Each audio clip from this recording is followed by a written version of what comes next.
ప్రభునందు అత్యంత ప్రియమైన దేవుని బిడ్డలారా, ఇప్పుడు మన ప్రభువును రక్షకుడైన యేసుక్రీస్తు శుభమైన నామమును బట్టి చేరి ఉన్న మీకు అందరికీ పేరు పెట్టిన నా హృదయపూర్వక వందనాలు తెలియపరుస్తున్నానండి. అలాగే ఈ వాక్యం వీక్షిస్తున్న మీకు కూడా నా హృదయపూర్వక వందనాలు తెలియపరుస్తూ ఉన్నాను. దేవుని పరిశుద్ధమైన నామమును బట్టి దేవుని యొక్క సన్నిధిలో చేర్చబడి ఆయన నామమును బట్టి పాటలు పాడడానికి, కీర్తించడానికి, ఆయన నామమును ఘనపరచడానికి, ప్రభు యొక్క మాటలు వినడానికి, దేవునితో సహవాసం చేయడానికి ప్రభు ఇచ్చిన కృప కొరకే మనం ఎంతగానో ప్రభువుని బట్టి స్తుతించవలసిన వారమై ఉన్నాం, అలాగే ఘనపరచవలసిన వారమై ఉన్నాం. ఏది ఏమైనప్పటికీ ఈ రోజున దేవుని యొక్క వాక్యముల నుంచి ఒక మాట మీకు జ్ఞాపకం చేయడానికి నేను ఇష్టపడుతున్నానండి. పరిశుద్ధ గ్రంథముల నుండి లూకా రాసిన సువార్త 24వ అధ్యాయము 29 నుంచి 31 వరకు ఉన్నటువంటి వాక్య భాగమును ఈనాటి దేవుని యొక్క వాక్యముగా ధ్యానము చేసుకుందాం. లూకా రాసిన సువార్త 24వ అధ్యాయము 29 నుంచి 31 వరకు ఉన్న వాక్య భాగమును చదువుకుందాం. వారు సాయంకాలము కావచ్చుచున్నది, ప్రొద్దుగుంకినది, మాతో కూడా ఉండమని చెప్పి ఆయనను బలవంతము చేసిన గనుక ఆయన వారితో కూడా ఉండుటకు లోపలికి వెళ్ళెను. ఆయన వారితో కూడా భోజనములకు కూర్చున్నప్పుడు, ఆయన వారితో కలిసి భోజనములకు కూర్చుని ఉన్నప్పుడు ఒక రొట్టెను పట్టుకుని స్తోత్రము చేసి దానిని విరిచి వారికి పంచిపెట్టగా వారి కన్నులు తెరవబడి ఆయన గుర్తుపట్టిరి. అంతటా ఆయన అక్కడ అదృశ్యుడైన. చిన్న ప్రార్థన చేసుకుందాము. మహాపరిశుద్ధుడును ప్రేమ స్వరూపైన మా పరలోకపు తండ్రి, నీ పరిశుద్ధమైన ఘనమైన నామమునకు మీకు వందనాలు స్తోత్రాలు చెల్లిస్తూ ఉన్నాను. ఇంతవరకు పాడిన పాటల ద్వారా, అలాగే అయ్యా ఆరాధన ద్వారా, వాక్య పట్టణ ద్వారా నీ నామమునకు మహిమ తెచ్చుకున్నాను. కొద్ది సమయం నీ మాటలు ధ్యానం చేస్తూ ఉండగా చేరి వచ్చిన బిడ్డలందరినీ కూడా మీరు చూస్తూ ఉండాలి. ఏ హృదయములకు ఏ వాక్యం అవసరమైనదో నువ్వు ఎరిగిన దేవుడు కనుక నీ పక్షముగా నిలబడి దాసుని ఆత్మతో నింపి నీ దాసుని నోట నీ మాటలు ఉంచి మాతో సూటిగా మాట్లాడుతూ ఉండగా వినగలుగుచ్చి గ్రహించగల మనస్సు, లోబడి అనుసరించి నడిచే మనస్సు మాకు అందరికీ దయచేయమని మా ప్రభువును రక్షకుడైన యేసునామములో ప్రార్థించి వేడుకొనుచున్నాము పరమ తండ్రి, ఆమేన్. దేవునికి స్తోత్రం, హల్లెలూయా. ప్రభునందు అత్యంత ప్రియమైన దేవుని బిడ్డలారా, ఈ చదవబడిన వాక్య భాగములో నుండి ఈ రోజున ప్రభు మనతో మాట్లాడుతున్నటువంటి వాక్యపు మాట ఏమై ఉన్నది అంటే కనుక, దేవుని వాక్యము ద్వారా, ప్రభు యొక్క శరీర రక్తాల ద్వారా మన నేత్రములు తెరవబడతాయి అనేటువంటి మాట ద్వారా ఈ రోజున ప్రభు మనతో మాట్లాడుతూ ఉన్నాడు. ఎందుకు అంటే కనుక ప్రతి మానవుని యొక్క జీవితంలో 4 నేత్రములు ఉన్నాయి. 2 బాహ్య నేత్రములు అయితే 2 అంతరంగ నేత్రములు. బాహ్య నేత్రములతో చూసినంత కాలము అంతరంగ నేత్రములు తెరవబడవు. అంతరంగ నేత్రములు మనం చూడాలి అంటే బహిరంగ నేత్రములు మూయబడి ఉండాలి. యేసుక్రీస్తు ప్రభువారు ఆయన సర్వలోక పాప పరిహారాత్మక వధించబడి 3వ రోజు పునరుత్థానం లేచిన తర్వాత ఆ ఆదివారమున ఉదయకాలములో మగ్దలేని మరియకు ఆయన మొట్టమొదటిగా కనిపించారు. ఆయన దర్శనాన్ని చూపించారు. అలాగే ఆ రాత్రి తోమాలైనప్పుడు శిష్యులందరికీ దర్శనమును చూపించాడు. తెల్లవారిన తర్వాత జరిగిన సందర్భం ఏమిటి అంటే కనుక, ఇద్దరు ఎమ్మయి గ్రామానికి చెందిన 2 వ్యక్తులు యెరూషలేము నుండి ఎమ్మయి గ్రామమునకు నడుచుకుంటూ వెళుతున్నారు. యెరూషలేము నుండి ఎమ్మయి గ్రామానికి ఇంచుమించుగా 11 కిలోమీటర్ల దూరం కలిగిన ప్రదేశం. అక్కడికి నడుచుకుంటూ వెళుతూ ఉన్నారు. ఎలా నడుచుకుంటూ వెళుతున్నారు అంటే కనుక, యేసుక్రీస్తు ప్రభువుని ఎలాగో సిలువ వేశారు, ఎలాగో కొరడాలతో కొట్టారు, ఎలాగో హింసించారని ఏడుచుకుంటూ మాట్లాడుకుంటూ వారి ఇరువురు కూడా వెళుతూ ఉన్నారు. అప్పుడు యేసుక్రీస్తు ప్రభు వారి మధ్యలో నిలిచి వారితో కలిసి మాట్లాడుతూ వెళ్తున్నాడు. ఏంటి మీరు ఎవరి గురించి మాట్లాడుతున్నారు, ఎందుకు ఏడ్చుకుంటూ వెళ్తున్నారు అని అడిగినప్పుడు, ఇది నీకు తెలియదా, యెరూషలేము పట్టణం అంతా నీకు కూడా తెలుసు.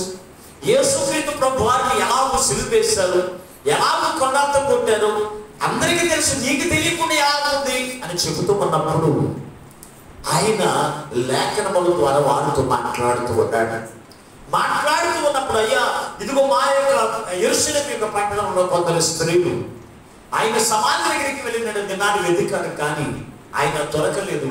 ఆయన ప్రత్యక్షతను గురించి మగ్దలేనే మరియా శిష్యులకి చెప్తే వారు నమ్మలేదయ్యా అని చెబుతూ ఉన్నప్పుడు వారిని గద్దించిన యేసుక్రీస్తు ప్రభువా, వారిని గద్దించి అవివేకులారా, దేవుని ప్రవక్తలు చెప్పిన మాటలు నమ్మని మందమొద్దులారా అని, లేఖనములు నమ్మని మందమొద్దులారని వారిని గద్దించే సమయానికి ఎక్కడికి వచ్చారు అంటే కనుక అమ్మాయి పట్టణానికి వచ్చేసారు. గ్రామానికి వచ్చిన తర్వాత ప్రభుత్వం గోకుపోయింది. అప్పుడు ఈ డెలివరీ ఎవరొస్తున్నారు కూడా యేసుక్రీస్తు ప్రభువు పొద్దుపోయిందయ్యా, మీరు ఇంక ఎక్కడానికి వీల్లేదు, మా ఇంట్లోనికి రండి అని బలవంతముగా ఇంట్లోకి చేర్చుకున్న తర్వాత ఆ రాత్రి వారు భోజనం కూర్చున్నప్పుడు అంట యేసుక్రీస్తు ప్రభువు వారు ఒక రొట్టెని ఎత్తుకుని కృతజ్ఞతాస్తుతులు చెల్లించి దాన్ని విరిచి వర్తించారు. ఇచ్చినప్పుడు ఆ భోజనం తీసుకున్న వెంటనే వారు కన్నులు తెరవబడి యేసు అని వారు గ్రహించిన వారైనప్పుడు యేసుక్రీస్తు ప్రభువు అక్కడ అదృశ్యుడయ్యను అనేటువంటి మాటను ఈరోజు ఇప్పుడు చదివిన వాక్య భాగంలో ఉన్నటువంటి మాటను మీకు జ్ఞాపకం చేస్తూ ఉన్నాను. దేవుని బిడ్డారా, ఇప్పుడు మీరు చాలా జాగ్రత్తగా ఆలోచన చేయవలసిన విషయం. ఎందుకంటే వీరి కన్నులు తెరవబడ్డాయి అంటే కనుక వీరి కన్నులు ఏమైనా మూయబడి ఉన్నాయా అంటే కనుక మూయబడి ఉన్నాయి. పరిశుద్ధ గ్రంథంలో 24వ అధ్యాయము 16వ వచనంలో మాట రాయబడి ఉంది. అయితే వారు ఆయనను గుర్తుపట్టలేకుండా వారి కన్నులు మూయబడి ఉండేను అని రాశారు. యేసుక్రీస్తు ప్రభు వారిని చూచేటువంటి కన్నులు వారికి ఏమలేమంట, మూయబడి తెరవబడలేము కనుక ఆయన ఏం చేయలేదు, గుర్తుపట్టలేనటువంటి వారిగా, గుర్తుపట్టలేకుండా ఉండడానికి గల కారణం ఏంటంటే ఆయన యేసుక్రీస్తు ప్రభు వారు శరీరధారిగా ఉన్నటువంటి శరీరముతో ఆయన శిష్యుల దగ్గరికి రాలేదు. అలాగనే ఈ అమ్మాయి గ్రామస్తుల దగ్గరికి రాలేదు. మరి ఎలా వచ్చాడు? మారు వేషముతో వచ్చేదంట. మార్కు రాసిన సువార్త 16వ అధ్యాయము 12వ వచనంలో ఆయన ఎలా వచ్చాడు అక్కడ రాయబడి ఉంది. వారిలో ఇద్దరు ఒక పల్లెటూరికి నడిచిపోవచ్చుండగా ఆయన మారు రూపము కలిగిన వాడే వారికి ప్రత్యక్షమై. అంటే ఆయన ఎలా వచ్చాడు? మరో రూపం. మారు రూపం అంటే ఏంటి? వేరొక రూపముతో వారి మధ్యలోకి వచ్చాడు. వారితో మాట్లాడుకుంటూ వెళ్తున్నాడు.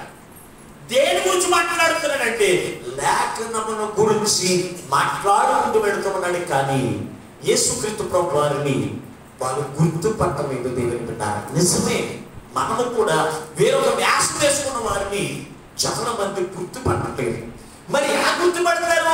మాటను బట్టి కూడా గుర్తుపట్టవచ్చు, అవునా లేదా? మన మాటలు బట్టి పలానా వ్యక్తి ఇతను అని మనం గుర్తుపట్టవచ్చు. మరి యేసుక్రీస్తు ప్రభు వారిని కూర్చున్నటువంటి వాక్యములు అనేక పర్యాయాలు వారు వినవచ్చు. అయినప్పటికీ కూడా లేఖనముల గురించి 11 కిలోమీటర్లు ఆ వారితో కలిసి నడుచుకుంటూ వచ్చాడు అంటే కనుక ఇంచుమించుగా గంట సమయం పడుతుంది. 11 కిలోమీటర్లు నడవాలి అంటే నడుచుకుంటూ రావడానికి ఇంచుమించుగా ఆ యొక్క గంట సమయం పడుతుంది. గంట సేపు వారితో మాట్లాడిన యేసు అని వారు ఏం చేయలేదు, గుర్తుపట్టలేదు. పరిశుద్ధ గ్రంథంలో మరొక స్త్రీ ఉంది, ఆమె పేరు మగ్దలేనే మరియా. ఆమెను గురించి రాశాడు. ఒకసారి కూడా చూద్దాం. యోహాను సువార్త 20వ అధ్యాయం, యోహాను సువార్త 20వ అధ్యాయము 13వ వచనం చదువుకుందాం.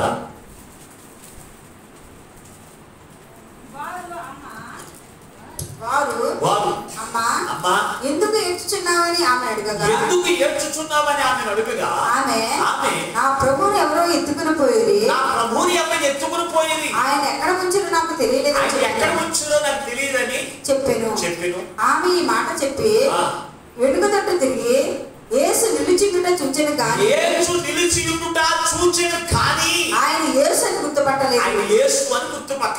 యేసు అమ్మా ఎందుకు ఏడ్చుచున్నావు, ఎవరిని వెతుకుచున్నావు అని ఆమె అడుగగా ఆమె ఆయన తోటమాలి అనుకుని అయ్యా నువ్వు ఆయన మోసుకుని పోయినలా ఆయన ఎక్కడ ఉంచురో నాకు తెలియపరచుము, నేను ఆయన ఎత్తుకుని పోదునని చెప్పాను. యేసు ఆమెను చూచి మరియా అని పిలిచెను. ఆమె ఆయన వైపు తిరిగి ఆయన హెబ్రీ భాషతో రబ్బూని అని పిలిచెను. ఆ మాటకు అని అర్థం. యేసుక్రీస్తు ప్రభువు వారి యొక్క ప్రత్యక్షత మొట్టమొదటిగా చూసిన కుమార్తె మగ్దలేనే మరియా. ఈమె తెల్లవారుజామున ఆదివారం సమాధుల్లోనికి వెళ్ళి వెతికింది. అక్కడ యేసుక్రీస్తు ప్రభువు వారు కనపడలేదు. కనపడినప్పుడు ఈమె అక్కడ సమాధిలో నుంచి మన బయటికి వచ్చి ఒలివెల కొండ దగ్గరికి వచ్చి ఒలివెల తోటలో అక్కడ మోకరించి ఏడుస్తుందంట. నా యేసయ్యను నేను కనుగొనలేకపోయాను, యేసయ్యను నేను చూడలేకపోయానని ఏడుస్తూ ఉంది.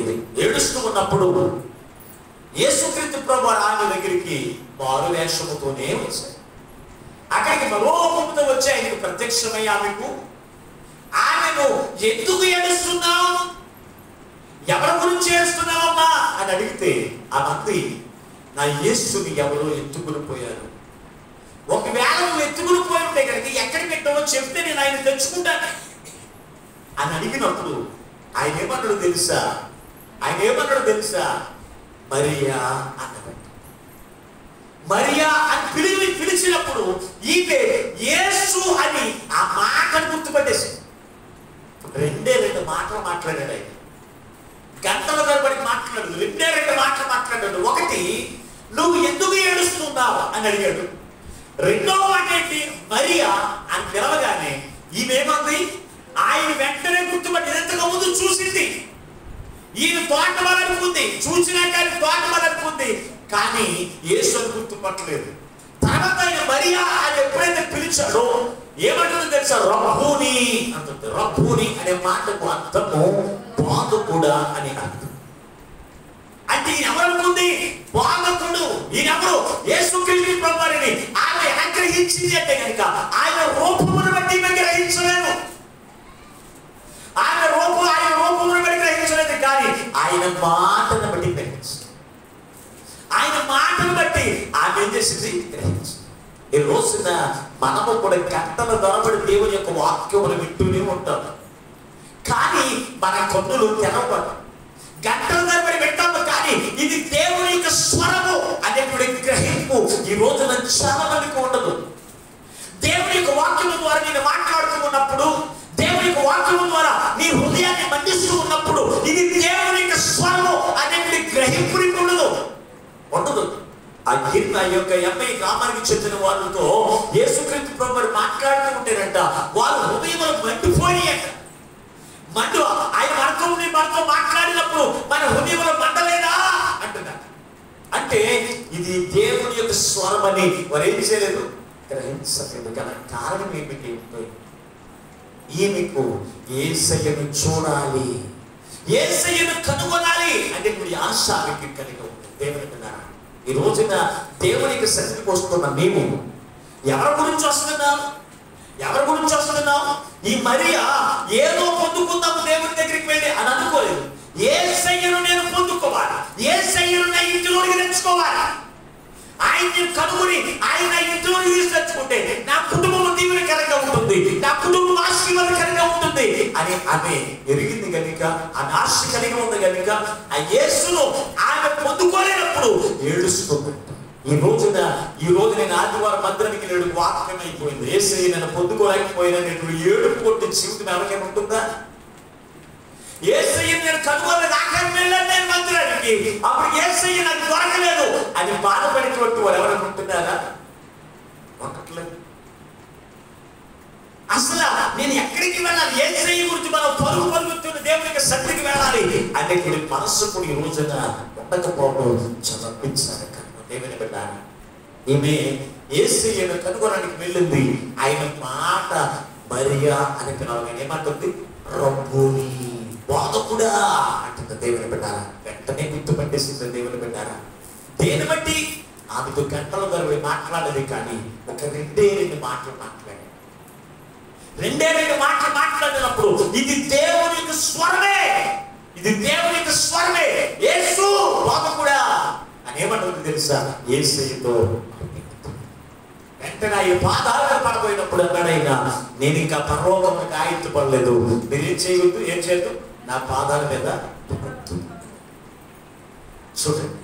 అలాగే పరిశుద్ధ గ్రంథంలో ఆదికాండము 18వ అధ్యాయం 1వ వచనం నుంచి మనం చూస్తే కనుక మమ్రే అనేటువంటి ప్రదేశంలో అబ్రహాము అక్కడ నివసిస్తూ ఉన్నాడు.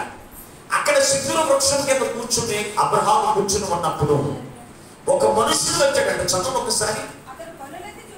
అతను కన్నులెత్తి చూచినప్పుడు ముగ్గురు మనుషులు అతని ఎదుట నిలబడి ముందు వచ్చిన మరియు మమ్రే దగ్గర సిద్ధూరవనములో అబ్రహాము ఎండవేళ గుడారపు ద్వారమున కూర్చుని ఉన్నప్పుడు యెహోవా అతనికి కనబడెను. అతను కన్నులెత్తి చూచినప్పుడు ముగ్గురు మనుషులు అతని ఎదుట నిలబడి ఉండెను. అతను వారిని చూచి గుడారపు వాకిట నుండి వారిని ఎదుర్కొంటకు పరిగెత్తుకుని ప్రభువా. ఇక్కడ మనం చూసినప్పుడు అబ్రహాము ఎక్కడ ఉన్నాడు? మమ్రే అనే ప్రదేశంలో సిద్ధుల వృక్షం కింద కూర్చుని ఉండగా అతనికి ముగ్గురు మనుషుల కింద కనపడ్డాడు యేసుక్రీస్తు ప్రభువు. ఎలాగా? ముగ్గురు మనుషుల కింద కనపడ్డాడు. మనుషుల కింద ఉన్నాడు కానీ దేవుడిగా కనపడ్డాడు. అతనికి ఎలా కనపడ్డాడు? మనుషులుగా కనపడ్డాడు. ముగ్గురు మనుషులు అతనికి కనపడ్డప్పుడు ఆ మనుషుల్లో నుంచి ఎవరు చూసాడు అబ్రహాము అంటే కనుక దేవుని చూడగలిగాడు. చూసేమన్నాడు? పరుగున వచ్చి సాష్టాంగ నమస్కారం చేసి, నా ప్రభువా నా ఇంటిలోనికి రా అని ప్రతిమలాడు ఇంటిలోనికి తీసుకువెళ్ళాడు. ఈ అమ్మాయి గ్రామానికి చెందిన వారిరువురు కూడా యేసుక్రీస్తు ప్రభువుని ఆయన మాటల ద్వారా మాట్లాడుతూ ఉన్నప్పుడు గుర్తిరగలేదు, గ్రహించలేదు. కానీ పొద్దుపోయిన వేళలో నా ఇంటిలోనికి రమ్మని ప్రతిమలాన్ని తీసుకెళ్ళినట్లుగా అబ్రహాము యేసయ్యను గ్రహించాడు. గ్రహించిన వాడే తన ఇంటిలోనికి తీసుకువెళ్ళాడు. దేవుని బిడ్డ, మరి ఎలా గ్రహించాడంటారు? ఎలా గ్రహించుంటాడు అబ్రహాము? దేవుని మాటను బట్టి. దేవుని బిడ్డ, దేవుని మాటను బట్టి ఈయన దేవాది దేవుడే, ఆయన స్వరమిది దేవుని యొక్క స్వరమే అని గ్రహించిన వాడే ఏం చేశాడో తెలుసా? తన ఇంటికి ఆహ్వానించిన వాడిగా ఉన్నాడు. దేవుని బిడ్డారా, ఈ రోజున దేవుని బిడ్డారా, ఈ రోజు నీ ఇంటికి లేకపోతే నీ సమీపం దగ్గరికి దేవుడు ఏ రూపంలో వస్తాడో తెలియదు. కానీ వచ్చిన ఆయనను గ్రహించాలి అంటే ఆయన వాక్యమును బట్టి, ఆయన మాటలను బట్టి ఇది దేవుని యొక్క స్వరమే, ఇది బోధకుడు కావచ్చు, లేకపోతే దేవాది దేవుడి మరొక రూపంలో నా ఇంటికి వచ్చాడని వారిని చేర్చుకునేటువంటి లక్షణం మనకు ఉంటుందా అంటే ఉంటుంది. దేవుని బిడ్డారా, యేసుక్రీస్తు ప్రభువుని వారిని చేర్చుకుని వారి ఇంట్లో తీసుకువెళ్ళారు దేవుడు. మరి ఎలా గుర్తుపడతారంటే, మన కన్నులు ఎలా కనపడతాయంటే రెండు రకాలుగా తెరవబడతాయి. ఒకటి, దేవుని స్వరమ చేత మనం ఏం చేయగలుగుతాం? మన నేత్రములు తెరవబడతాయి అనేటువంటి మొట్టమొదటి మాట.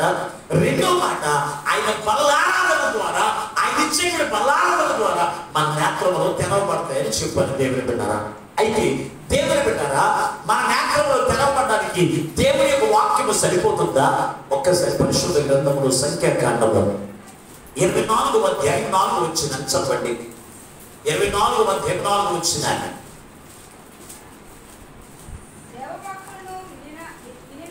దేవవాక్కులను వినినవాని వార్త అతను పరవశుడై కన్నులు తెరిచిన వాడై సర్వశక్తిని దర్శనమును పొందును. అలాగే 16 వచ్చిన అది కూడా చదవండి. దేవవాక్కులను వినిన వార్త మహోన్నతుని విద్య ఎరిగిన వార్త అతను పరవశుడై కన్నులు తెరిచిన వాడై సర్వశక్తిని దర్శనమును పొందెను. ఇక్కడ రెండు విషయాలు కూడా. ఒకటి, మహోన్నతుని వార్త ఎటువంటిదంట? ఎటువంటిది? విద్య ఎరిగిన వార్త, సర్వలోక విద్యను ఎరిగిన వార్త. ఈ విద్యను మనం నేర్చుకోవాలి. ఈ విద్యను మనం వినేవారికి మనం ఉండాలి. విన్నప్పుడు మన నేత్రం ఏం చేయబడతాయంట? తెరవబడతాయి. రాశారు. దేవుని యొక్క వాక్యమును మనం విన్నప్పుడు, దేవుని యొక్క వాక్యమును మనం వినినప్పుడు మన యొక్క నేత్రములు తెరవబడతాయి. లోక వార్తలు కాదు, టీవీలో వార్తలు కాదు, ఇరుగు పొరుగు వారి వార్తలు కాదు, నీ కుటుంబం యొక్క వార్తలు కాదు. మన నేత్రములు తెరవబడిచేది దేవుని విన్నారా? దేవుని యొక్క వాక్యమును వినాలి. దేవుని యొక్క వాక్యమును వినడానికి మనం సిద్ధపాటు కలిగి ఉండాలి. అంతేకాని లోకంలో నీ పక్క వారు చెప్తుంటే చెవులు తెరిచి అర్ధరాత్రి అవుతున్నా వారు వార్తలు వింటాం. దేవుని యొక్క వాక్యం వినడానికి మనకి ఎందుకు మనసు ఉండదు? దేవుని యొక్క వాక్యం వింటే నీ నేత్రంలో తెరవబడతాయి. ఆ వాక్యమును వినడానికి నువ్వు కన్నులు మూసుకుని నిద్రపోతా ఉంటే ఎప్పుడు కూడా ఈ నేత్రములతో చూస్తావు తప్ప నీ మరో నేత్రములతో ఏది నువ్వు చూడవు. ఏది కంటే నువ్వు గంటల ద్వారా ప్రసంగాలు వినొచ్చు, గంటల ద్వారా దేవుని వాక్యం విన్నా నీకు మరో నేత్రంలో తెరవబడి ఎందుకో తెలుసా? నీ మనసు ఆ వాక్యములు వినడానికి సిద్ధపాటు లేకపోవడం దేవుని పెట్టాలి.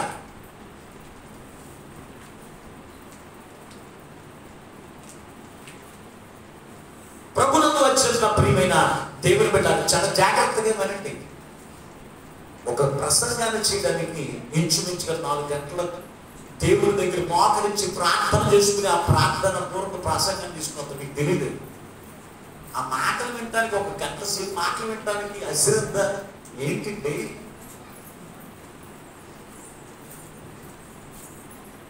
అసలు వాక్యం నేను మాట్లాడుతుంటే అసలు నిద్రలో ఎవరికి నిద్ర భోజనాలు కూడా వేసుకుంటారు.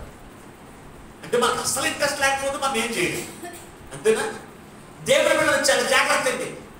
ఇక్కడ మనం చూసిన ఈ వాక్య భాగంలో మనం ఆలోచన చేయాలి. ఎంఐ గ్రామస్తులు వారు 11 కిలోమీటర్లు యేసుక్రీస్తు ప్రభువుతో మాట్లాడుకుంటూ వస్తూ ఉన్నారు. లేఖనాల గురించి మాట్లాడుతూ ఉన్నప్పటికీ కూడా ఎంత తిట్టినా వారికి బుద్ధి లేదు. మందముద్రాలను తిట్టినా లేదు, అవివేకులను తిట్టినా వారికి ఏం లేదు, గ్రహింపులు. కొంతమందికి ఎంత తిట్టినా వేస్తే. ఎందుకంటే మందముద్ర అయిపోతే ఏం చేస్తాం? వాక్యమును గ్రహించలే, వాక్యమును వినం.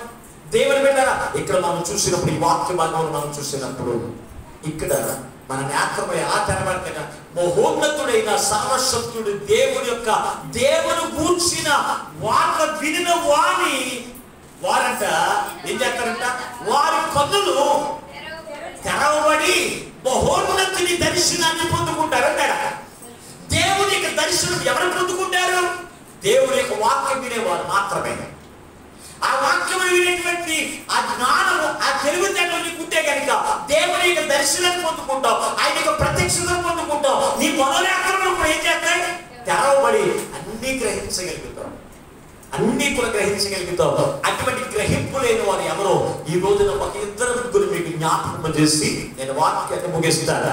ఇదే సంఖ్యాకాండం మీరు చూడగలిగితే కనుక 22వ అధ్యాయం 31వ వచనం చదువుకుందా? సంఖ్యాకాండం 22వ అధ్యాయం 31వ వచనం.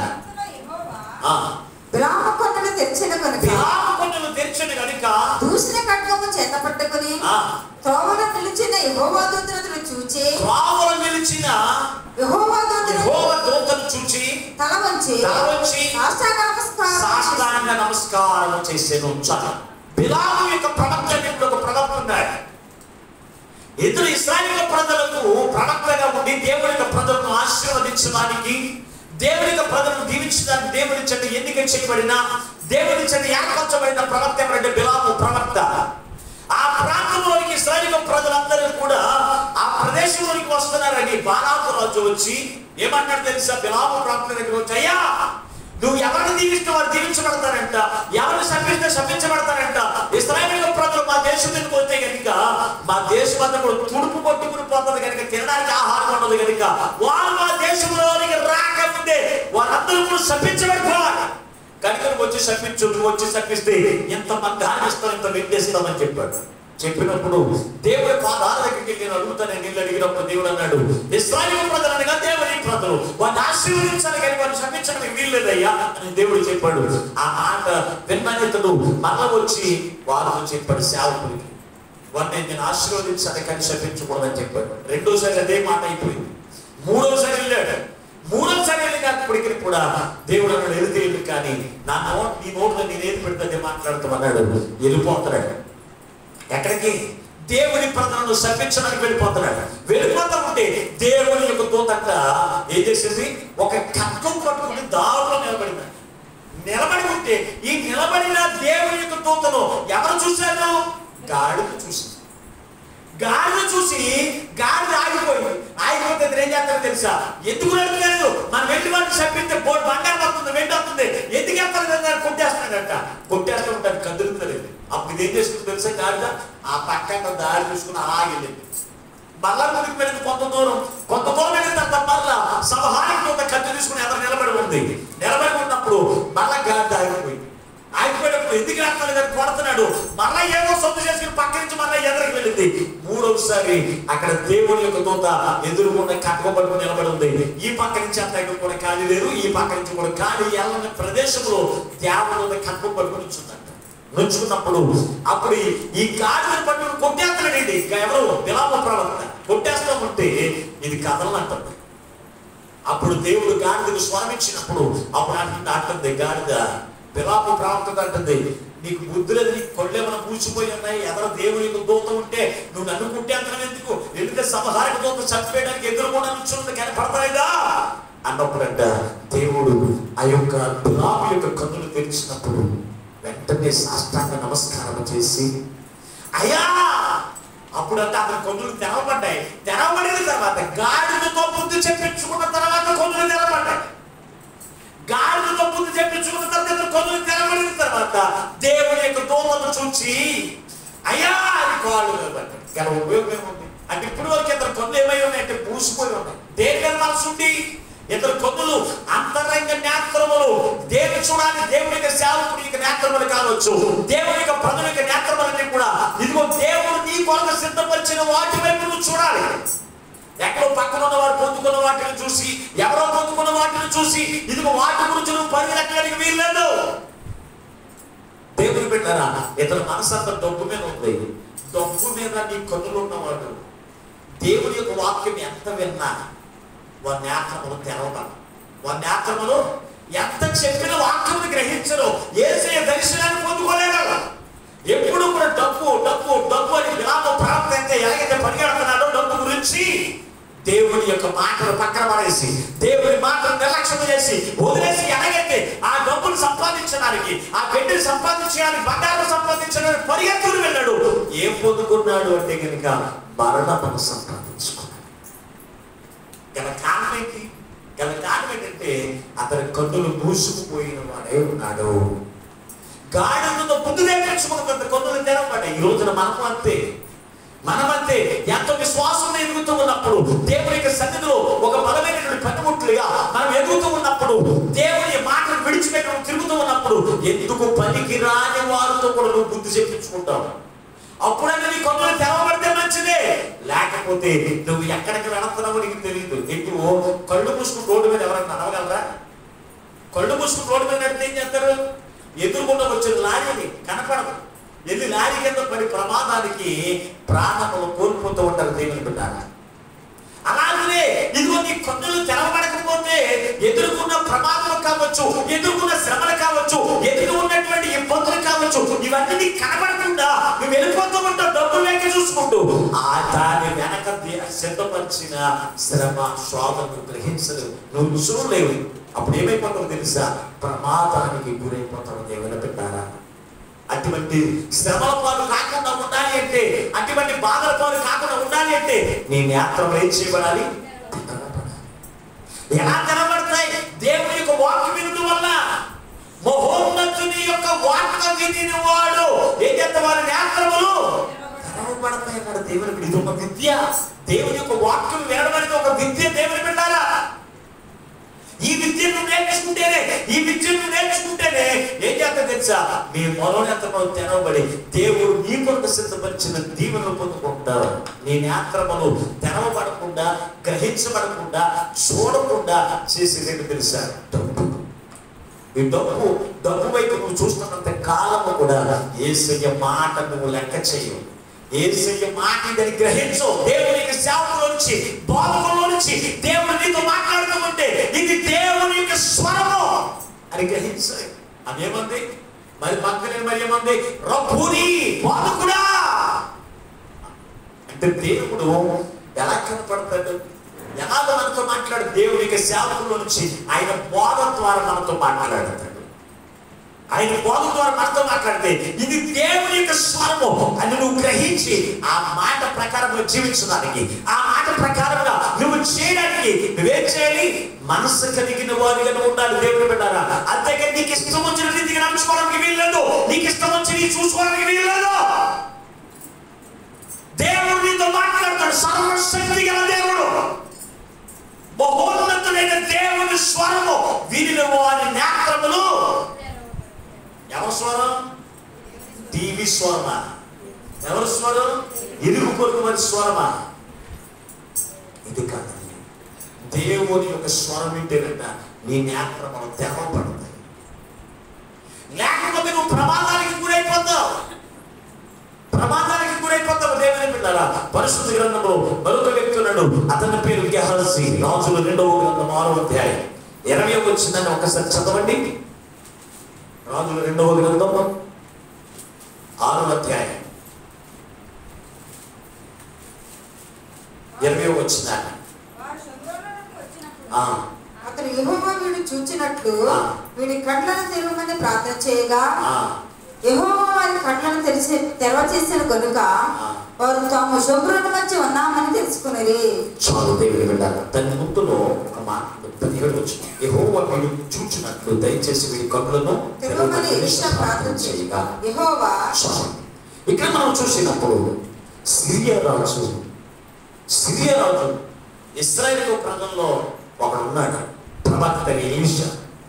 అతడు ఇశ్రాయేలు ప్రజలను హతమార్చడానికి మనం అనేకమైన ప్లాన్లు, అన్ని కూడా ప్లాన్లన్నీ కూడా చెడగొట్టేటువంటి వాడు ఉన్నాడు. అతను పట్టుకుని ఈడ్చుకుని వచ్చేయండి. కొందరు సైన్యాన్ని పెట్టి సిరియా రాజు పంపించినప్పుడు ఈ శుభ్రంలో ఎవరున్నారు? ప్రవక్త ఉన్నారని అక్కడికి వచ్చారు. వచ్చినప్పుడు వస్తా ఉన్నారు సైన్యం అంతా. గెహాజీ వెనక్కి తిరిగి చూశాడు. చూసినప్పుడు వెళ్తున్నారు. ఆ సైన్యం చూసి భయపడిపోయి, అయ్యా ప్రవక్త ఎలీషా, ఇదిగో సైన్యం అంతా వచ్చేస్తారు, మనం చంపేస్తారయ్యా, ఎందుకు వచ్చి కూడా అన్ని రాజు కూడా మాకెత్తుగా చెప్తున్నారు, వెళ్ళలేదయ్యా, ఇదిగో వాళ్ళందరూ మనం చంపేయడానికి వచ్చేస్తున్నారయ్యా అన్నప్పుడు దేవుడికి ప్రార్థన చేశాడు. దేవా వీడి కొండలు తిరుగునాయన. ఆ కన్నులు తెరవబడ్డాయి. తెరవబడిన చుట్టూ ఉన్నటువంటి దేవుని యొక్క సైన్యాన్ని చూశాడు. ఇది అయిపోయింది. తర్వాత ఈ సిరియా సైన్యం అంతా కూడా ఎవరి దగ్గరికి వచ్చాడు? ఈ ప్రవక్త దగ్గరికి వచ్చాడు. కానీ ఇతడు ఎలీషా ప్రవక్తని గుర్తుపట్టకుండా ఉన్నాడు. అంటే వాడు కనులు ఏమైపోయి దేవుడు మూసేశాడు. మూసేయడం వల్ల ఇతడు ప్రవక్తని గుర్తుపెట్టకుండా వచ్చేమని అడుగుతున్నా తెలుసా? ఈ ఇశ్రాయేలు ప్రజల్లో ఒక ప్రవక్త ఉన్నాడు. ఎలీషా ప్రవక్త ఎక్కడ ఉన్నాడు అంటే, రండి నేను తీసుకెళ్తానని చెప్పి ఎక్కడ తీసుకెళ్ళాడు? ప్రవక్త ఇశ్రాయేలు రాజు దగ్గరికి తీసుకుని వెళ్ళిన తర్వాత దేవుడికి ప్రార్థన చేశాడు. దేవా వీళ్ళ కన్నులు తిరుగునాయన అంటే తెలియడానికి ముందు ఏం చేశాడు? ప్రార్థన చేసి ఆయనకి భోజనం పెట్టి ఈయన కన్నులు తిరుగునాయన అని ప్రార్థన చేయగా అతను కన్నులు తెచ్చినప్పుడు ఏమైపోయింది తెలుసా? మేము ఇశ్రాయేలు రాజు చేతికి మేము అప్పగించబడ్డాం అనుకుంటుంటే చట్టార్థం అనుకున్నాడు. కానీ రాజు వద్దు వారిని విడిచిపెట్టి పడిపోయింది అన్నప్పుడు ప్రేమతో ఇంటికి వెళ్ళిపోయిన తర్వాత సిరియా రాజు దగ్గరికి, ఏడి ప్రవక్త తీసుకున్నాం కదా అంటే ఏమన్నారు తెలుసా? ప్రవక్తకే మేము దొరికేసాం, ఆయన మాకు దొరకుంటారు, ఆయనకే మేము దోషులమైపోయాం, ఆయనే మాకు విందు పెట్టి పంపించాడయ్యా అన్నాడు. దేవుని బిడ్డారా, చూసారా ఎంత కఠినమైన మనస్సు! ప్రవక్తను లాక్కుని వెళ్ళిపోదామని వచ్చిన వారే, ప్రవక్త తీర్చుకుని వెళ్ళిపోదామని వచ్చిన వారే, వారు ఎప్పుడైతే ప్రవక్త మాటలు విన్నారు, ప్రవక్త ఏమైపోయాడు? ప్రవక్త పెట్టిన ఏర్పరచబడిన విందు చేశారు. వారికి దేవునికి సేవకుడికి దాసులైపోయారు. దేవునికి సేవకుడు ఎలాగో చెప్తే అలా చేయడం. ఈ రోజు నీవు కూడా కొన్ని నిన్ను భయపెడుతూ ఉన్నాయి. అప్పుడు నువ్వేం చేయు? దేవుని స్వరాన్ని గ్రహించవు, దేవుని మాటలు గ్రహించవు. ఇది దేవుడే నాతో మాట్లాడుతున్నాడు, దేవుడే నన్ను బలపరుస్తున్నాడు అనే విశ్వాసం నీకు ఉండదు. అందుకే దేవుని బిడ్డారా, ఈ రోజున ప్రభు నీతో మాట్లాడుతున్నాడు. దేవుని బిడ్డారా, నీ మనోనేత్రములు ఎప్పుడు కూడా యావనాలు తెలుసా? తెరవబడిన వారిగా ఉండాలి. దేవుని యొక్క స్వరమును గ్రహించేటట్టు ఉండాలి. ఆయన ఏ సమయంలో వచ్చినా, అది అర్ధరాత్రి కావచ్చు, మధ్యరాత్రి కావచ్చు, లేకపోతే మిట్ట మధ్యాహ్నం కావచ్చు, ఏ సమయంలో దేవుడు నీతో మాట్లాడుతున్నా ఇది దేవుని యొక్క స్వరము అని వేచేది గ్రహించిన వారై ఉండాలి. అంటే నీకు ఏమన్నా నీ మనసు అంతా దేవుడిని చూడాలి అనే మనసు నీకు ఉండాలి.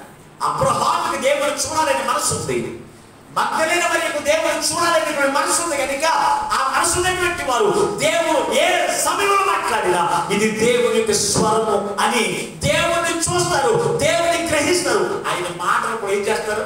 గ్రహిస్తారు. కొంతమందికి దేవుని చూడాలని కానీ దేవుని మాటలు వినాలనేటువంటి మనసు లేని వారు దేవుని మాటలు గ్రహించరు. దేవుని యొక్క ప్రత్యక్షతను, దేవుని యొక్క దర్శనాన్ని కూడా వారు ఏం చేయలేరంటే చూడలేదు. ఈ రోజు నువ్వు ఆలోచన చేయండి. పిలాము వలె నీ మనసంతా డబ్బు మీద ఉందేమో, నీ కళ్ళ నీ లోకంలో ఇల్లు మీద, నీ లోకంలో పొలాల మీద, బంగారాల మీద, వెండిల మీద, ధనం మీద నీ మనసు ఉంటే వీటి మీద ఉన్న మనసును బట్టి దేవుని యొక్క స్వరాన్ని నువ్వు గ్రహించలేవు. దేవుడు నీ కొరకు సిద్ధపరిచిన దీవెనలో నువ్వు చూడలేవు, నీ కొరకు సిద్ధపరిచిన వాక్యంలో నువ్వు చూడలేవు. వాటి కొరకు నీకు ప్రయాసం ఉండదు, వాటి కొరకు నీకు ప్రయాసం ఉండదు. దేవుని విన్నారా, ఈ అమ్మాయి గ్రామానికి చెందిన వారిరువురు కూడా ఏం చేశారు? ఎంతసేపు వారితో మాట్లాడినా ఇది దేవుని యొక్క స్వరం అని గ్రహించలేదు. దేవుని విన్నారా, ఈ రోజున ఆలోచన చేయండి, ఈ రోజున ఆలోచన చేయండి. దేవుడు నీతో మాట్లాడుతుండగా నీ కన్నులు తెరవబడుతున్నాయా? దేవుని యొక్క వాక్యం వింటున్నావు, నీ మనోనేత్రములు తెరవబడి ఇది దేవుని యొక్క స్వరము తప్ప వేరే స్వరము కాదని ఆ మాట చెప్పులు చేయడానికి, ఆ మాట చెప్పులు నడుచుకోవడానికి, ఆ మాట చెప్పులు ప్రవర్తించడానికి ఆ మనసు నీకు ఉంటుందా? లేకపోతే ఈ రోజున ప్రభు నీతోనే మాట్లాడుతున్నా. ఆయన పునరుత్థానం ద్వారా నీ కన్నులు తెరవబడాలి, నీ మనోనేత్రములు తెరవబడాలి. యేసయ్య ప్రత్యక్షతను చూడాలి, యేసయ్య యొక్క మహిమ కార్యమును చూడాలి. ఆయన యొక్క స్వరమును నువ్వు గ్రహించగలిగిన వారు ఉంటే నువ్వు పరలోక రాజ్యానికి నువ్వు వారసులుగా ఉంటావు. దేవుని బిడ్డలారా, పరిశుద్ధ గ్రంథంలో మరొక వ్యక్తి ఉన్నాడు, అతని పేరు సౌలు. సమూయేలు మొదటి గ్రంథము 9వ అధ్యాయం 11వ వచనాన్ని చదువుకుందాం. సమూయేలు మొదటి గ్రంథము 9వ అధ్యాయము 11వ వచనాన్ని. మీరు పోతున్న క్షణమందే అతను భోజనము చేయుటకు ఉన్నతమైన స్థానానికి వెళ్ళక మునుపే మీరు అతని కనుగొందురు.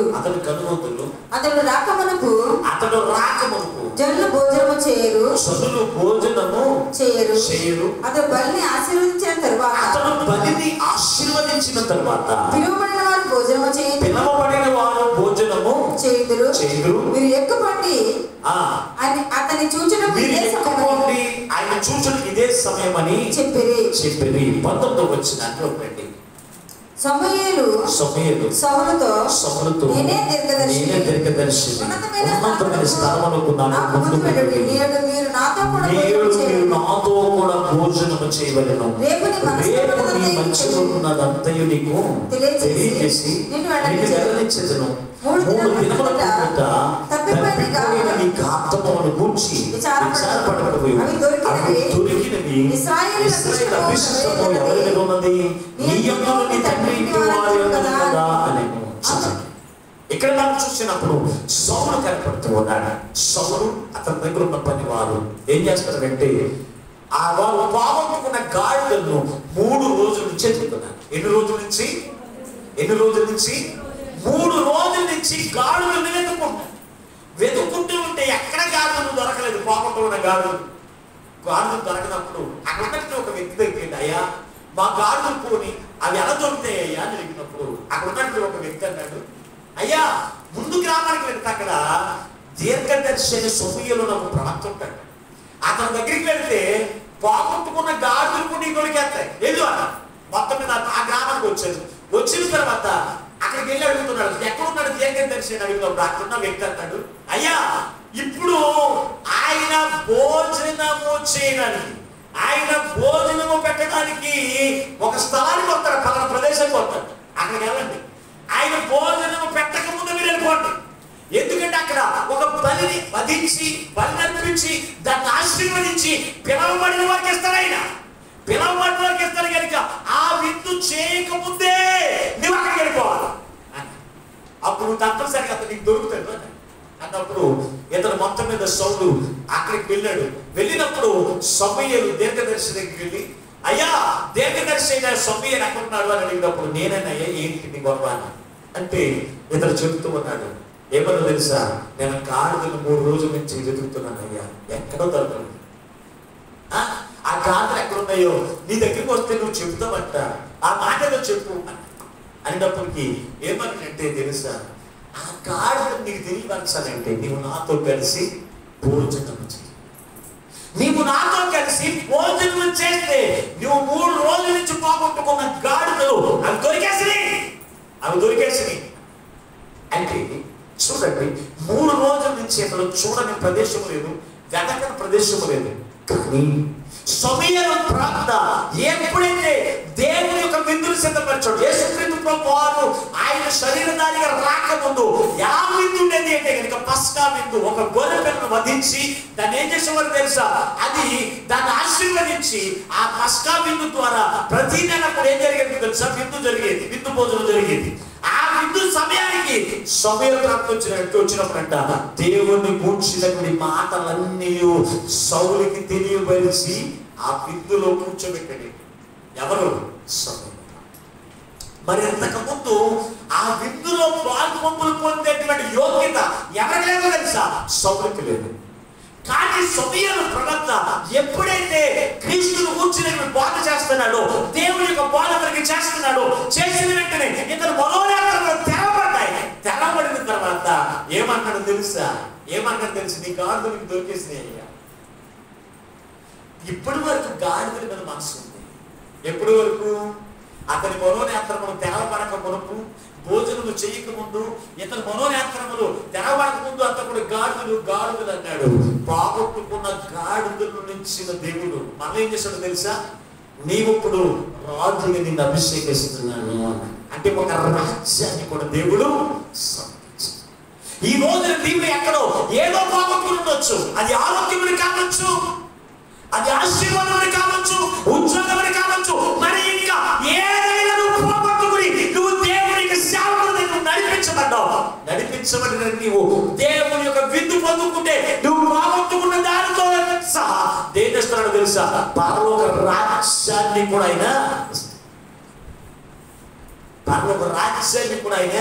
ఇవ్వడానికి ఆయన సిద్ధంగా ఉన్నాడు. ఇప్పుడు తెలుసా, నీ మనోనేత్రములను తెరవబడినప్పుడు, ఆయన మాటలు వింటూ ఉన్నప్పుడు నీ మనోనేత్రములను తెరవబడాలి. దేవుడి మందిరానికి వెళ్తావు, మళ్ళా ఏమి బయట సంగతులే, బయట కూర్చో ఆలోచన చేస్తావు. ఈ వాక్యం ఏమి సంపాదించాలి, ఈ వాక్యం ఏమి పొందుకోవాలని ఆలోచన చేస్తూనే ఉంటావు తప్ప ఎంతకాలం నుంచి ప్రభు యొక్క బల్లారంలో పాలుపొప్పులు పొందుతున్నావు. నీ మనోనేత్రములు తెరవబడి దేవుడు నీ కొరకు సిద్ధపరిచిన ఆశీర్వాదములు, పరలోక రాజ్యాన్ని ఎప్పుడన్నా చూడగలిగావా నువ్వు?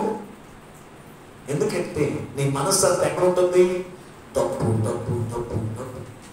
ఆ డబ్బు అంటేనే ఆ డబ్బు అనేటువంటి గుండెని నాటేసుకుంటావు తప్ప దేవుడి యొక్క నీ నేత్రములు తెరవబడి దేవుడు నీ కొరకు సిద్ధపరిచిన ఆశీర్వాదం ఏంటో, దేవుడు నీ కొరకు సిద్ధపరిచిన దీవులు ఏంటో అవి గ్రహించగలుగుతున్నావా నీవు?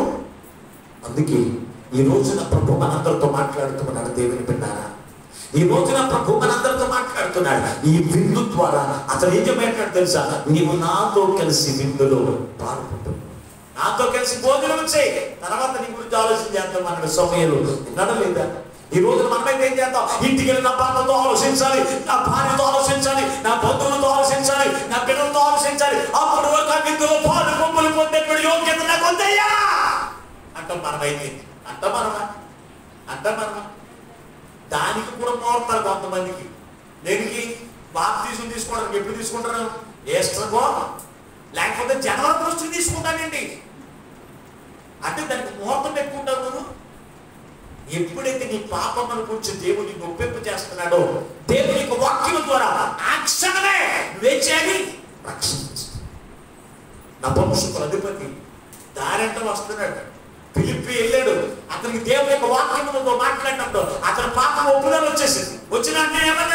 ఇంటికి వెళ్ళిన తర్వాత మా అందరితో ఆలోచించి తీసుకుంటానని అనలేదు. ఏమన్నాడు తెలుసా? ఇవో నీళ్ళు ఉన్నాయి, సేవకుడిగా నీవు ఉన్నావు, ఇచ్చేయి, నాకు బాప్తిస్మం ఇచ్చేయి, ఆ బిందు నాకు కావాలి. మనమైతే అనగంటారా? సౌలు వెంటనే ఆ భోజనం మనకు సిద్ధపడిపోయింది. నేను కూడా భోజనం చేస్తాను, మనందరితో కలిసి నేను కూడా భోజనం చేస్తాను. ఆ భోజనం చేయడం ద్వారా అతనికి రాజు అర్హత లేనటువంటి వాడికి దేవుడు అతను ఏం చేశాడు? రాజు చేశాడు. నిన్ను కూడా ఆయన పరలోక రాజ్యంలో రాజులకు రాజు అయిన ఆయనకు కుమారుడిగా కుమార్తెగా ఉండడానికి అర్హత లేకపోయినా ఈ రోజు ఈ విందు ద్వారా దేవుడు నీకు ఏమిస్తున్నాడు తెలుసా? పరలోక విందు, పరలోక రాజు కుమారుడికి, రాజులకు రాజు అయిన యేసయ్య కుమారుడిగా కుమార్తె చేయడానికి నేను ఇష్టపడుతూ ఉంటే ఆయన నీ కొరకు సిద్ధపరిచిన పరలోక రాజ్యాన్ని నువ్వు చూడగలుగుతున్నావా? ఆలోచన చేయండి. మరొక వెళ్తున్నాను యోనాతాను. పరిశుద్ధ గ్రంథంలో చోట్లయితే సమయంలో ఇది మొదటి గ్రంథం 14వ అధ్యాయం 29వ వచనం ఒకసారి చదవండి. 14వ అధ్యాయం 29వ వచనం. సమయంలో మొదటి గ్రంథం 14వ అధ్యాయం 29వ వచనం. అందుకు యోనాతాను అందుచేత నా తండ్రి జనులను కష్టపెట్టిన వాడాయను, నా తండ్రి చదువులను కష్టపెట్టిన వాడాయను. నేను ఈ తేనె కొంచెం పుచ్చుకున్న మాత్రమున కన్నులు ఎంత ప్రకాశించినవో చూడండి. జనులు తాము చిక్కించుకున్న తమ శత్రువుల దోపుల్లో బాగుగా భోజనం చేసిన ఎడల వారు ఫిలిష్తీయులను అధికముగా హతము చేసి ఉందరు. నేను బలముగా భోజనం చేసిన ఎడల ఫిలిష్తీయులందరినీ అధికముగా హతము చేసేను అన్నాడు. దేవుని బిడ్డ ఆలోచన చేయండి. ఇక్కడ యోనాతాను సౌలు కుమారుడు వీళ్ళందరూ కలిసి ఎవరి మీదకి యుద్ధానికి వెళుతున్నారు? ఫిలిష్తీయుల మీదకి యుద్ధానికి వెళుతున్నారు. ఓడిపోతున్నారు, నష్టపోతాం అన్నప్పుడు సౌలు అన్నాడు, అయ్యలారా అమ్మలారా మీరు ఏమీ తినకూడదు, మంచి నీళ్ళు కూడా తాగడానికి వెళ్ళలేదు. ఉపవాసంతో మనం అందరం ఏం చేద్దాం? యుద్ధానికి వెళ్తే మనము వారిని జయించేద్దాం, తప్పనిసరి దేవుడు జయిస్తాడు అని. అంటే అప్పుడు యోనాతాను ఏం చేశాడు తెలుసా? యోనాతాను దగ్గర ఒక కర్ర ఉంది. ఆ కర్ర తీసుకుని తేనె పొట్టుని ఏం చేశాడు తెలుసా? ఈ కర్రతో గుచ్చితే ఆ కర్రకు తేనె వచ్చింది కదా, కొంచెం తేనె వచ్చింది. ఆ కొంచెం తేనె అతను భుజించినప్పుడంట అతని నేత్రం ఎలా ఉన్నాయంట? అతని నేత్రం ఏం చేసినాయంట? అతని నేత్రం ఎలా ఉన్నాయంట? చదివి చెప్పండి, నాకు మీకు ఊహించి చెప్పండి. అతని నేత్రములు 19వ వచ్చిన ఏం చేసి మరి తెరపడ్డాయండి. అతని నేత్రములు ఏం చేయబడ్డాయి? ఇదేంటి? తేనె నాటితే, తేనె పూజిస్తే ఏం చేయబడాలి? మన కళ్ళు. యోనాతాను ఏం చేశాడు తెలుసా? అతను తేనె పూజించినప్పుడంట అతని కన్నులు ఏమైపోయి ప్రకాశించేటనేట లైట్లాగా. అంటే కన్నులు అప్పుడు ఏం చేయబడ్డాయి? కానీ ఏ విందు ద్వారా అతని యొక్క నేత్రములు మూయబడ్డాయి తెలుసా? దేవుడు పెట్టారా? అక్కడ తేనె అని రాశారు. తేనె దేనికి సాదృశ్యం చెప్పండి ఒకసారి. తేనె దేనికి సాదృశ్యం? అసలు మీ ప్రాంతం నుంచి బ్యాచింగ్ కాదు అంటే మీకు తెలియదు. తేనె దేనికి? చుట్టేనే దారణ కన్నా యేసు నామమే మధురం, యేసయ్య సన్నిధినే. పాట పాడతాం అంతే, దాంట్లో అర్థం ఎప్పటికీ గ్రహిస్తే అడిగిన వెంటనే చెప్పారు. ఏదో బడాయికి పాట పాడేస్తాం అంతే. ఈజీగా ఉందండి, పాటలోనే ఉంది కదా, అది ఎక్కడ రహస్యం ఉందా? యేసు నామము ఏంటి? ఆ తేనె పూజించిన యోనాతాను యొక్క కన్నులు ఏమైపోయినాయి అంట? ప్రకాశించేస్తాయంట. ఇక మామూలుగా దీపాలు అయిపోయింది. దేవుని బిడ్డలారా, ఈ రోజు ఎప్పుడన్నా ప్రకాశమానం గురించి ఎప్పుడన్నా దేవుని మందిరానికి వస్తావా? మందిరానికి వస్తారు, ఉసూరు మంట బలాలను తీసుకుంటారు, ఉసూరు మంటనే వెళ్తారు. ఎప్పుడు మొహంలో వెలుగుండదు, మొహంలో నవ్వుండదు, ఎప్పుడు చూసిన 7 కోట్లు అమ్మే ఉంటుంది మనకి. చాలా మంది అనే పరిస్థితి. కానీ దేవుని యొక్క మందిరానికి వెళ్ళిన చాలా మంది ఏమంటారు తెలుసా? నీ ముఖం అంతా కూడా ప్రకాశించేయాలి. నీ మనోనేత్రములన్నీ కూడా తెరవబడిపోవాలి. తెరవబడితే ఏం చేస్తారంట? కింద చదివిన వాక్యం ఏంటి? ఇప్పుడు మనము ఫిలిష్తీయులను మీరు కూడా ఏమన్నారు? అతని మనోనేత్రములు ప్రకాశించినందున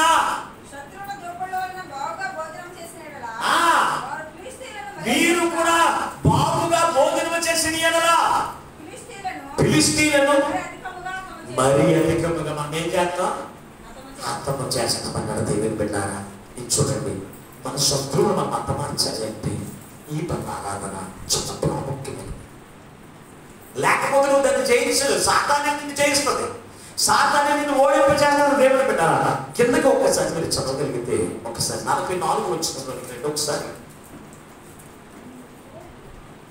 సమూయేలు మొదటి గ్రంథం 14:44 వచ్చిన. అందుకు సౌలు యోనాతానా, నీవు అవశ్యముగా మరణమవుదువు. నేను ఒప్పుకొనిన ఎడల దేవుడు నాకు గొప్ప అపాయం కలగచేయునుగాక అనెను. అయితే జనులు సౌలుతో, ఇశ్రాయేలుకు ఎంత గొప్ప రక్షణ కలగజేసిన యోనాతాను మరణమవునా అది అన్నిటికీ కూడదు. దేవుని సహాయం చేత ఈ దినమున యోనాతాను మనల్ని చేయమునందించెను. యెహోవా జీవముతోడు అతని తల వెంట్రుకల్లో ఒకటి కూడా నేల రాలదని చెప్పి యోనాతాను మరణం కాకుండా చూడు అతను ఏం చేశారంట? సౌలు ఏం చెప్పాడు? మీరు కొంచెం మంచి నీళ్ళు కూడా తీసుకున్నా, ఏ ఆహారం తీసుకున్నా మరణమైపోతారు. దేవుని యొక్క నామం మీద వద్దు అన్నాడు. మరి యోనాతాను ఏం చేశాడు? తేనె తీసుకున్నాడు. తేనె ఆహారం తీసుకున్నాడు. జనులందరికీ కూడా తేనె తీసుకునేటట్లు ఈ ఆహారం భుజించినట్లయితే మీరు కూడా శత్రువులను జయించగలరు, ఫిలిష్తీయులు బహుగా హతమార్చగలరు అని వారికి బోధిస్తే ఆ ఆహారం కొరకు వారు కూడా ఎవరితో ఏకీభవించారు తెలుసా? యోనాతానుతో ఏకీభవించినప్పుడు వీళ్ళందరూ కూడా ఫిలిష్తీయుని హతమార్చేశారు. జయం వచ్చేసిన తర్వాత సౌలు పెట్టుకున్నాడు ఎవరిని? యోనాతాను. నేనేం చెప్పాను నీకు? ఏం చెప్పాను? భోజనము తిన్నా ఏది కూడా తీసుకోవద్దని చెప్పాను కనుక నువ్వు తీసుకున్నావు కనుక యెహోవా నామమును బట్టి నువ్వేమైపోతావు? తప్పక మానం పొందుకుంటావు అన్నాడు. అప్పుడు జనులందరూ ఏమన్నారు తెలుసా? మమ్ములను రక్షించిన యోనాతాను మరణమవునా? అతనికి ఏ మాత్రం కూడా మానవ రాదు. అతని యొక్క తల వెంట్రుకల్లో ఒక తల వెంట్రుక కూడా ఏమవుదో రాదు అని సౌలు చూసుకుని ఎంత గొప్ప దేవుడు. యోనాతాను బలారాధనలో పాలుకొంపులు పొందినవాడు. దేవునికి శరీరక్తాలు పుచ్చుకున్న అతని యొక్క కన్నులు తెరవబడిన అతని కన్నులు ప్రకాశించేటట్టు చేసుకున్న అతను ఒక్కడే కాదండి, ఆ జనులందరినీ కూడా ఏం చేశాడు? రక్షణ మార్గములోకి నడిపించాడు. కనుక ఏమంటున్నారు తెలుసా? ఆ యోనాతాను మనల్ని ఏం చేశాడు? రక్షించిన వాడు మరణమగునా అన్నాడు దేవుని బిడ్డారా.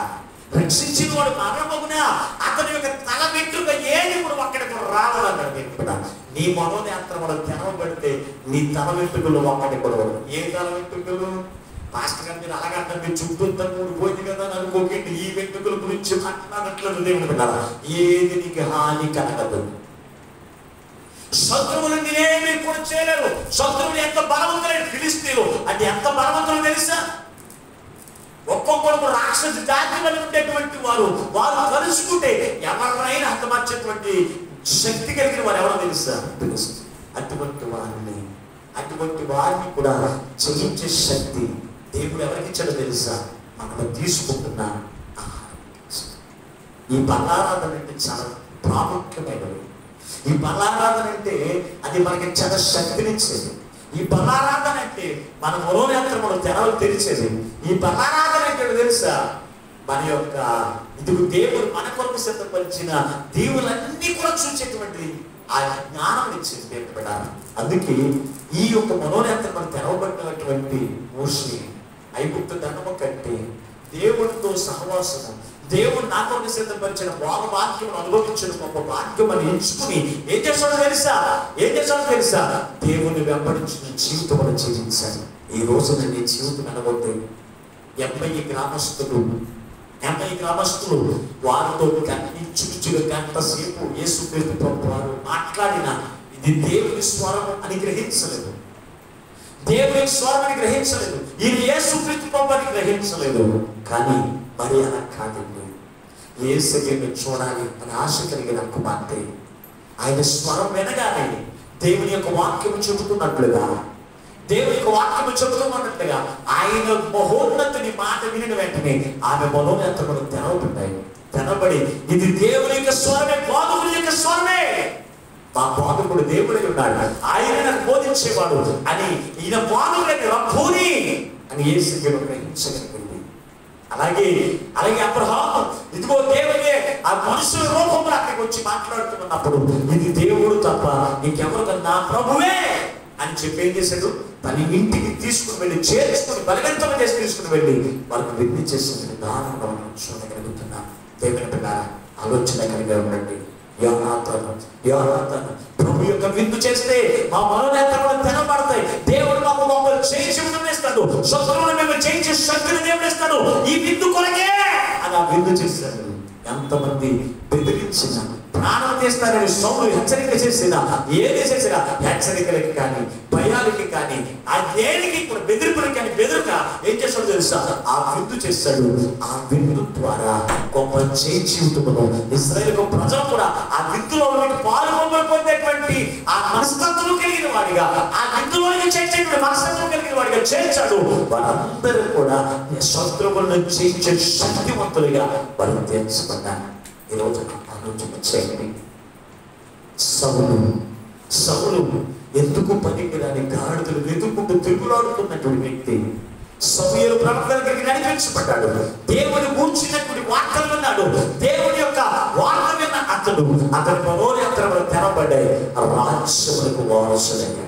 ఈ రోజున పరలోక రాజ్యానికి నువ్వు వారసులు కావాలనే ఉద్దేశంతోనే ప్రభు నీతో మాట్లాడుతున్నాడు. పరలోక రాజ్యము దేవుడు నీ కొరకు సిద్ధపరిచిన దీవులు నీవు పొందుకోవాలనే ఉద్దేశంతోనే ప్రభు నీతో మాట్లాడుతూ ఉన్నాడు. దేవుని పెట్టారా అంతే ఒక్కసారి ఆలోచన చేయండి. 50 గ్రామస్తులు ఆ విందు వారు తీసుకోగానే ఏమైపోయాయంట, వారి కన్నులు మరి కన్నులు తెరవబడుతున్నాయా? దేవుని యొక్క వాక్యం వింటేనే కొందరు తెరవబడిన వారు ఉన్నారు. ప్రభు యొక్క బలాలను తీసుకుంటే వారి యొక్క నేత్రంలో తెరవబడి వారి యొక్క జీవితంలో అనేకమైనటువంటి గొప్ప ఆశీర్వాదములు పొందుకున్నటువంటి వారు ఉన్నారు కదా. ఈ రోజుకి మనోనేత్రములు తెరవబడ్డాయా?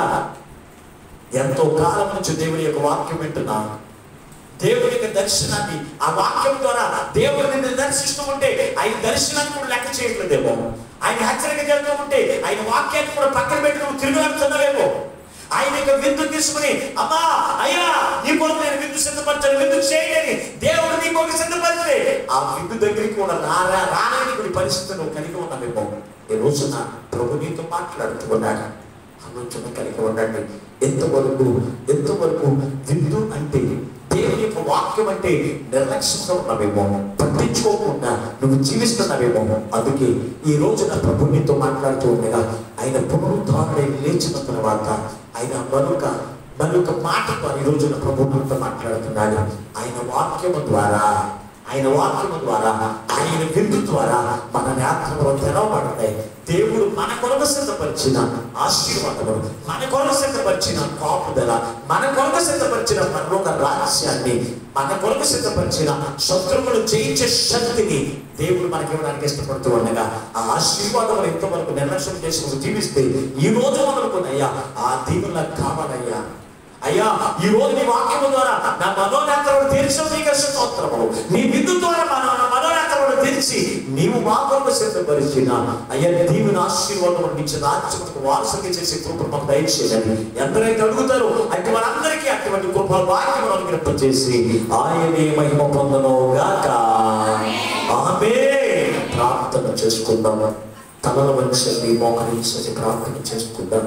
ప్రభు మనతో మాట్లాడిన ప్రతి మాటను బట్టి అయ్యా ఎంతవరకు నీ వాక్యం ద్వారా నన్ను దర్శించినందుకు వందనాలు, స్తోత్రాలు. నీ విలువైన మాటలు తండ్రి, నీ బలమైన మాటలు అయ్యా, మాటలు చేసి నన్ను తాకినందుకు వందనాలు, స్తోత్రాలు చూపిస్తూ ఉన్నాను అయ్యా. విని విడిచిపెట్టే వారిగా కాకుండా ఆయన ఆనాడు 80 గ్రామానికి చెందిన 2 యవ్వనస్తులు తండ్రి, వారిని కూడా ఏడుస్తూ మాటలు ఇదిగో పలుకుంటూ ఒకరికొకరు చెప్పుకుంటూ వెళుతున్న వారి మధ్యలో నీవు నిలిచి ఉన్నాను. ఎక్కడైతే ఇద్దరు ముగ్గురు మేము నీ నామమును బట్టి మేము మాట్లాడుకుంటామో అక్కడ నీవు ఉంటావు నాయన. నీవు ఉంటావు తండ్రి. ఉండి మేము నా మాటలు వింటున్నావు. మా మాటలు వింటున్నా నీవు అయ్యా, నీ మాటలు మేము వింటున్నాగా తండ్రి. నీ స్వరమును గ్రహించే మనస్సు, నీ మాటలు గ్రహించే మనస్సు మాకు దయచేసి ఎవరికి వారే ప్రార్థన చేయండి. అనగలే తండ్రి, నీవు మాకు విందు పెడుతూ ఉండగా తండ్రి, మా మనోనేత్రములు తెరవబడుతూ ఉన్నప్పుడు తండ్రి అయ్యా, ఇదిగో మేము లోకం వైపును, లోకం వరకు ఉన్నటువంటి కోరికల వైపును, లోకపు ఆశల వైపు కాకుండా నాయన, లోకము కలిగించే భయముల చేత కాకుండా నాయన, శత్రువు యొక్క భయము చేత కాకుండా నాయన, అయ్యా నీవు మాతో ఉన్నామైన తండ్రి.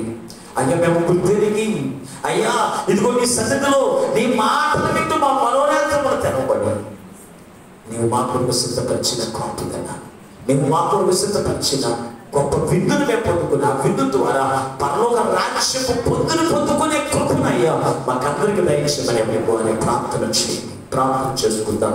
మహోన్నతమైన తండ్రి, మీకు వందనాలు స్తోత్రాలు చెల్లిస్తూ ఉన్నాం. చేరువచ్చిన బిడ్డలందరినీ కూడా పేరు పైన దీవించి ఆశీర్వదించండి. ఎంతవరకు నీ మాటల చేత మమ్మల్ని బలపరిచారు.